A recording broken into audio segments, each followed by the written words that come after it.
চিচিৰ বৰগাঁও বিধানসভা সমষ্টিৰ আই মাতৃসকলৰ মাজত আমি মুখ্যমন্ত্ৰীৰ মহিলা উদ্যমিতা অভিযানৰ প্ৰথম কিস্তিৰ ধন বিতৰণ কৰিলোঁ। 10,000 টকাৰ সৎ ব্যৱহাৰ হলে পৰৱৰ্তী সময়ত আই মাতৃসকলক আমি 25,000 টকা আৰু তৃতীয় বছৰত 50,000 টকা দিয়াৰ আমি ব্যৱস্থা ৰাখিছোঁ। এই আঁচনিখন খুব ভাল আঁচনি।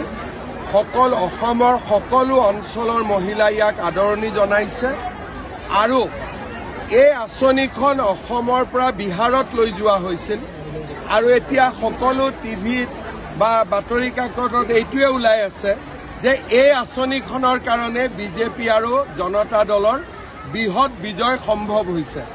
মই ভাবোঁ যে সঁচা অৰ্থত এখন ভাল আঁচনি, মহিলাসকল বহুত উপকৃত হ'ব। বিহাৰৰ ফলাফলক লৈ কি ফলাফল বিজেপিয়ে কৰিছে, কিন্তু কথাটো হৈছে যে তেওঁলোকে বিৰোধীয়ে জোটবন্ধনত আছিলে আৰু সেই একে জোটবন্ধন এইবাৰ 26ৰ কাৰণে কৰিছে। অসমত যিটো জোটবন্ধন হৈছে এইটো বিয়া বাৰু দিন ঠিক কৰাৰ কাৰণে, সেইটো ইলেকশ্যনৰ কাৰণে হোৱা নাই। আৰু য'তে অখিল গগৈ থাকিব গাখীৰত নিমখ ঢালিবই। সেইকাৰণে এইটো জোটবন্ধন লৈ আমি চিন্তা কৰিব নালাগে, সেইটো এক্সিডেণ্ট হ'বই কনফাৰ্ম। ৰাহুল গান্ধী কিয় আদৰি নলয় বুলি ভাবিছে অসমত? ৰাহুল গান্ধী য'তেই যাব তাতে বিজেপি ইলেকশ্যন জিকিব। আৰু এই কথাটো মই বিহাৰত কৈ আহিছিলোঁ যে ৰাহুল গান্ধী হ'ল বিজেপিৰ আটাইতকৈ ডাঙৰ ষ্টাৰ কেম্পেইনাৰ। যদি ৰাহুল গান্ধী আহি যায় বিজেপি জিকাটো পাক্কা হৈ যায়। তেতিয়াহ'লে আমি 100% জিকি যাম যদি ৰাহুল গান্ধী আহে। এই বিষয়টো মই তদন্ত কৰি চাইছিলোঁ। প্ৰধান বৰুৱা ডাঙৰীয়াই মোক কৈছে যে এইটো তেনেকুৱা কথা নহয়, তেওঁ পিছত মোক বুজাই দিম বুলি কৈছে।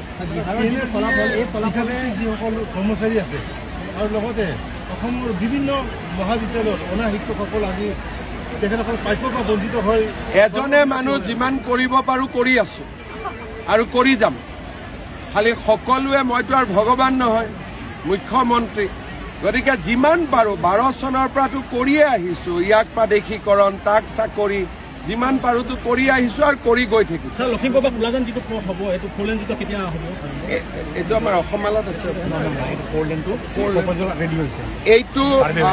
এইটো NHI DCLক আমি গতাই দিছোঁ। আগতে অসম PWয়ে কৰাৰ কথা আছিল, এতিয়া আমি NHI DCLক গতাই দিছোঁ, তেওঁলোকে ধুনীয়াকৈ কৰি পেলাব। সমজিলাও কৰি ল'ম, অলপ হেডকোৱাৰ্টাৰটোলৈ অলপমান খেলি মেলি আছে কাৰণে কৰা নাই। আপোনালোকে যদি মিলা মিছা কৰি কোন জেগাত হ'ব লাগে কৈ দিয়ে, মই কালিয়ে কৰি দিব পাৰোঁ। সমজিলা অসমততো বহুত বেছি ভাল হ'ব। অসমৰ পৰা শিকি বিহাৰত, অসমটো জননী মহিলা সবলীকৰণৰ, গতিকে অসমততো কি ৰিজাল্ট হ'ব কোনেও ধৰিব নোৱাৰে। প্ৰত্যেক ঘৰৰ মানুহে আমাক ভোট দিব।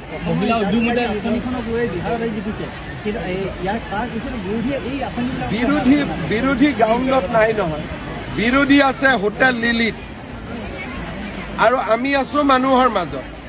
মই এতিয়া ইয়াত আহিছোঁ, কালিও মই মানুহৰ মাজত, পৰহিও মানুহৰ মাজত। MLA বিলাক গাঁৱতে থাকে, তেওঁলোক আছে হোটেল লিলিত আৰু আমি আছোঁ মানুহৰ মাজত। সেইকাৰণে মানুহৰ কথাটো আমি ভালকৈ বুজি পাওঁ।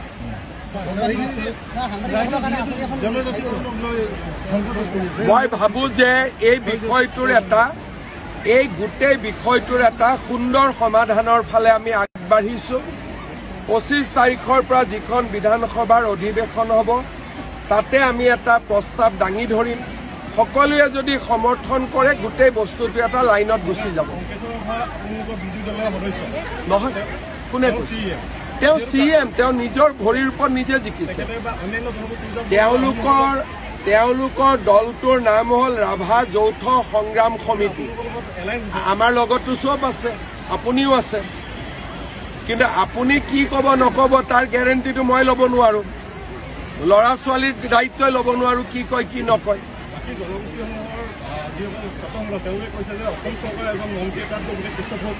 এতিয়া মোৰ আগততো কোনেও কোৱা নাই, মোকতো চবে কয় দাদা আমি আপোনাৰ লগত আছো। মইতো প্ৰত্যেক জনগোষ্ঠী সংগঠনৰ লগ পাই থাকো।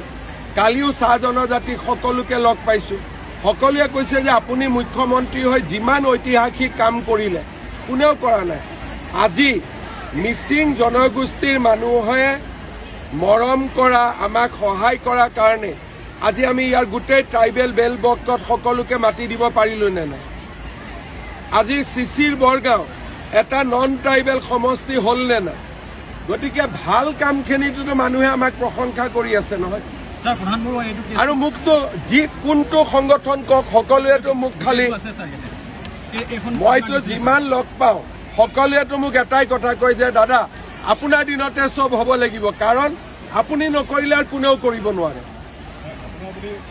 সেইটোকে কৈছো আৰু সেইকাৰণে মই চব কাম কৰি আছো এইটো কামো কৰি দেখুৱাম মই পালো আহিব চাই লওক কি হয় আন্দোলন কৰি থাকিলে একো নহব আন্দোলন চেঞ্জ হোৱাৰ পিছত কথা পাতিম গৈ থাকো নিষ্পত্তি কেতিয়া হ'ব কোনটো এইটোতো এটা ব্যক্তিগত কথা হৈ গ'ল আপোনাৰ লগত মই চাই লওঁ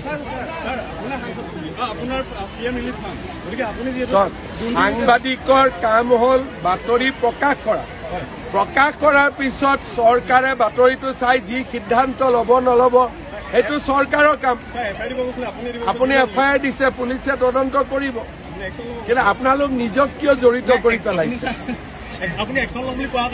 একেবাৰে নিজক আমিও কোনো কথা নিজক জড়িত নকৰোঁ শ্ৰীকৃষ্ণই গীতাত কৈছিলে যে মানুহে কৰ্ম কৰিব লাগে কিন্তু কৰ্মৰ ফলটোৰ লগত জড়িত হৈ পৰিব নালাগে সেইকাৰণে আপোনালোকৰ ধৰ্ম আপোনালোকে পালন কৰিলে লিখিলে মই ভাল পাইছো মোৰ ধৰ্ম মই পালন কৰিলো এছপিক ক'লো ইনকুৱাৰী কৰিব নিশ্চয় কৰিব হ'ব ধন্যবাদ